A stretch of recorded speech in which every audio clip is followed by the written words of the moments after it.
გამარჯობა. საორკესტრო ჩანგი გავაკეთე. ასეთი აგებულების ჩანგი ქართულ ხალხურ საკრავთა ორკესტრისთვის კირილე ვაშაკიძემ შეიმუშავა. ხალხური ჩანგი კი ცოტა სხვაგვარი არის. ჩემ Facebook გვერდზე საკრავებზე ვიდეოები რო დავიწყე, გონი ფანდურზე ვამბობდი, რომ უმარტივესად ხისგან როგორ უნდა გათალო ყელმოცლიანი საკრავიო. ჩემის აზრით, გინდ ფანდური იყოს, გინდ ჩანგი ხისგან რო გაკეთდეს, მუცელი ერთნაირად კეთდება.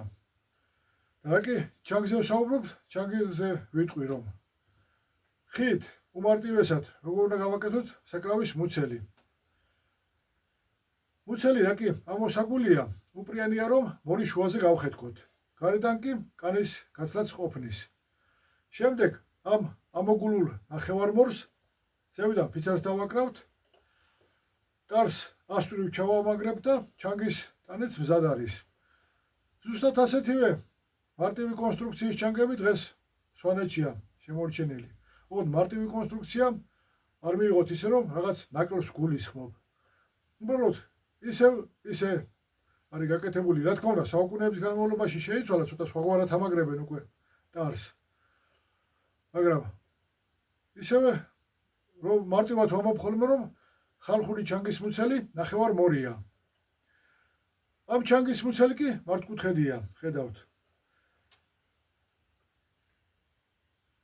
ეს ჩანგი კირილებმა რატო გააკეთა ამ ხელა, ზოგადად ჩანგი ან საკრავები რატო გააკეთა ამ ხელა არ ვიცი. წლების წინ ინტერნეტში ხან ქართულ ხალხურ საკრავთა ორკესტრი ჩავწერე, ხან ხალხურ საკრავთა ორკესტრი, ხან კირილე ვაშაკიძე მაინტერესებდა რამე თუ იყო ქართულ ხალხურ საკრავთა ორკესტრზე და ვერაფერი ვნახე. თავი გავანებე, ალბათ არაფერია მეთქი და ალბათ შარშან იყო დავით ყიფიანმა საარქივო ჩანაწერი გავამიგზავნა. იქ კირილე თვითონ საუბრობს, რომ აკუსტიკურად გავითვალე ყველა საკრავიო და რატო ამ ხელა ჩანგის მუცელი. ახლა უცბად გამახსენდა ესეც წლების წინ საორკესტრო ჭუნირი მომიტანეს ხალხურად გადაგვიკეთეო. ჭუნირი კიდა ეს ჭუნირი ხალხურის ტარი ცოტა სხვაგვარად კეთდება.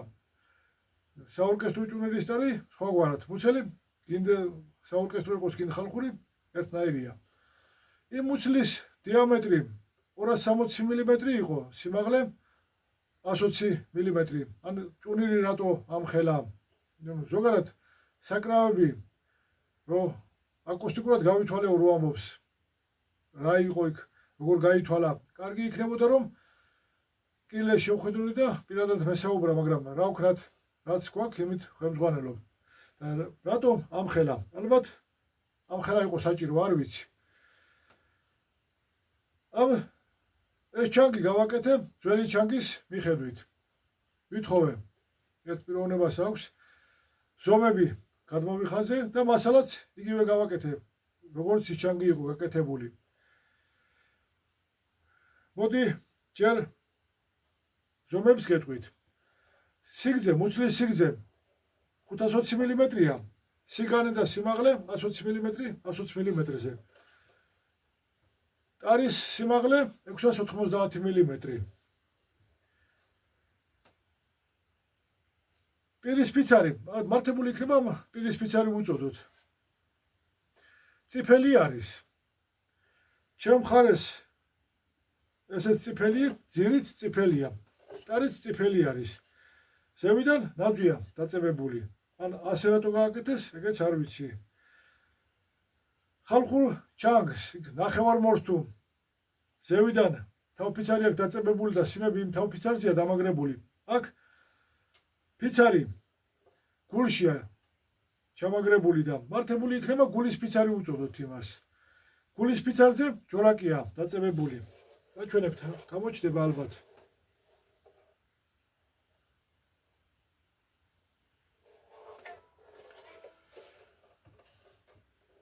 ხალხურ ჩანგზე თუ სიმები თავფიცარზეა დამაგრებული, აქ სიმები ჯორაკზე გადადის და ძირზე მაგრდება.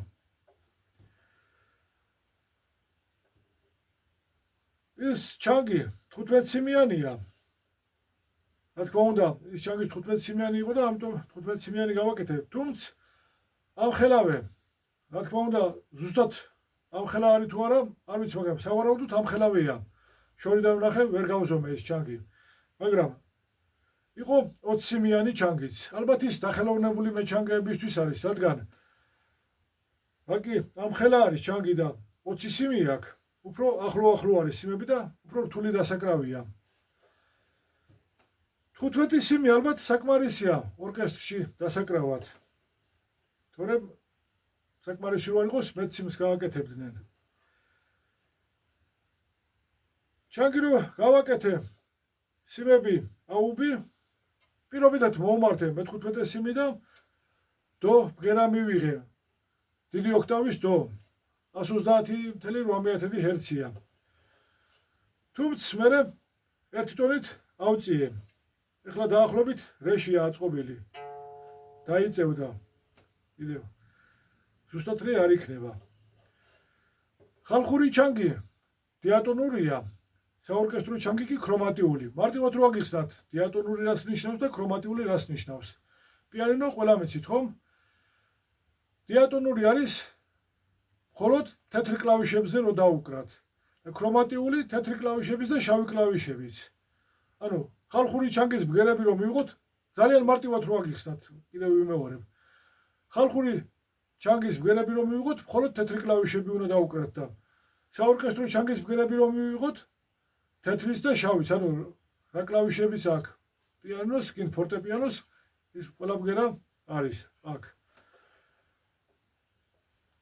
ახლა როგორი ავაწყე ეს? რე, რეძიეს, მი, ფა, ფაზიეს, სოლ და ასე შემდეგ. მესამე სიმი ოქტავა არის და პირველი სიმი მი არის.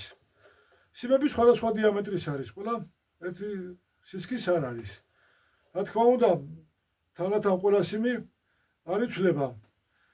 მაგალითად, პირველი მეორე სიმი ერთ და იგივეა, მეორე მესამე მეოთხე სიმიც ერთ და იგივეა და ესე ზოგი წყვილ-წყვილად, ზოგი 4-4 სიმი არის ერთ და იგივე ზომის. მხოლოდ მე-15 სიმია ცალკე კენტად. რო გავაკეთე 1-2 გამოკარი, მოდი ბარემ გაჩვენებთ როგორი იყურება. მაგალითად, რო დაუკრა. ასე მუხლებზე იდებენ და უკრავენ.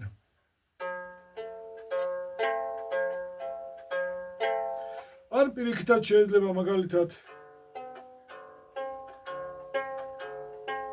დაიკრას ან ორი სიმი, ორ სიმი. რა თქმა უნდა, ვერ უკრავს. ერთი ჩანგი სტუდენტობის დროს გავაკეთე და მაშინ ცოტა კიდე რაღაცას ვახერხებდი. 2003 წლებში ვსწავლობდი. მას მერე ჩანგი არც დამიკრავს და რა თქმა უნდა, ვერ დაუკრავ ახლა. პირობითად გაჩვენეთ, ხო? მაგალითი როგორ იყურება ჩანგზე. რა თქმა უნდა, შეგვიძლია 3-3 ბგერაც ავიღოთ ერთდროულად, ერთი ხელით. ეს უკვე დამკვრალის ოსტატობაზეა. ესე გამოკარი 1-2, თან ვფიქრობ რა შეიძლება რომ გავაკეთო მეთქი და უცბად ხალხური ჩანგიც გამახსენდა და სიმფონიური ორკესტრის არფაც. იმ არფაზეც მარტივად რომ ვთქვათ, იქაც ნახევარმორია მუცელი და ნახევარმორზე თავფიცარია დაწებებული. და იქაც თავფიცარზეა სიმები დამაგრებული. და რატომ არ შეიძლება საორკესტრო ჩანგსაც ესე მთლიანი თავფიცარი დავაკრათ და იმ თავფიცარზე დავამაგროთ მეთქი სიმები, მაგრამ ეს აზრი სანამ დავამთავრე, მანამდე გონება მითხრა რომ არა. და რატომ? არფა ასე არის. თავფიცარი მსმენელისკენ არის მიმართული და რო უკრავს ბგერა მსმენელისკენ მიდის თავფიცარიდან. აქ თავფიცარზე რომ იყოს სიმები დამაგრებული, ისე კარგი ბგერა არ წავიდოდა მსმენელისკენ და აკუსტიკურად მართებულად არის ეს ჩანგი გაკეთებული. სიმი რხევას ჯორაკს გადასცემს. ჯორაკი გულის ფიცარს არხევს, გულის ფიცარი კი პირის ფიცარს და ხედავთ ხომ? პირის ფიცარი. ამიტომაც უწოდე რომ მსმენელისკენ არის. და უკეთესად წავა ჩანგის ბგერა მსმენელამდე. ამიტომ ისევ გავიმეორებ რომ აკუსტიკურად მართებულად არის გააზრებული, გაკეთებული ეს ჩანგი. მეორე აზრი ის მომივიდა რომ ისევ გაჩვენებთ. არფა, ასე რომ არის მაღალი ბგერებია და დაბალი ბგერები, ნელ-ნელა. იქაც რა თქმა უნდა, დაბალი ბგერები უფრო გრძელი და მსხვილია და მარტივად რომ ვთქვათ, თავფიცარი განიერდება. მაღალი ბგერებისკენ ვიწროარი, დაბალი ბგერებისკენ განიერი.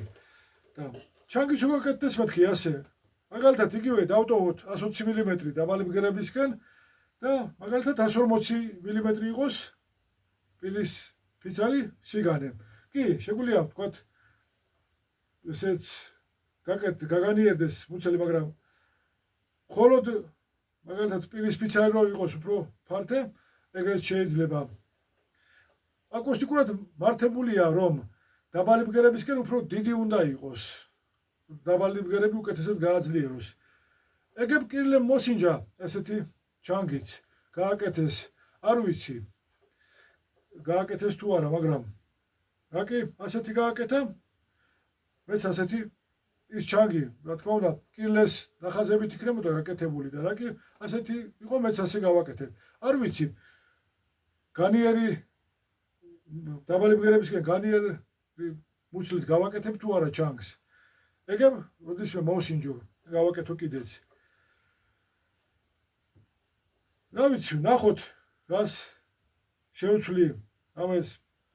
ეგებ გავაუმჯობესო რაღაცით მაინც, ანუ აკუსტიკურად უკეთესი ბგერა მივიღოთ. საფიქრალია. ჯერჯერობით კი, რაც გვაქვს, იმით ვიხემძღვანელე. მოისმინეთ თქვენს, რომ კარგი ბგერა აქვს, კარგად ისმის. თავისებურად ალამაზებს ორკესტრის ჟღერადობას. ალბათ სულ ეს არის ჩანგზე რაც მინდოდა მე თქვა. მაგ მშვიდობებით.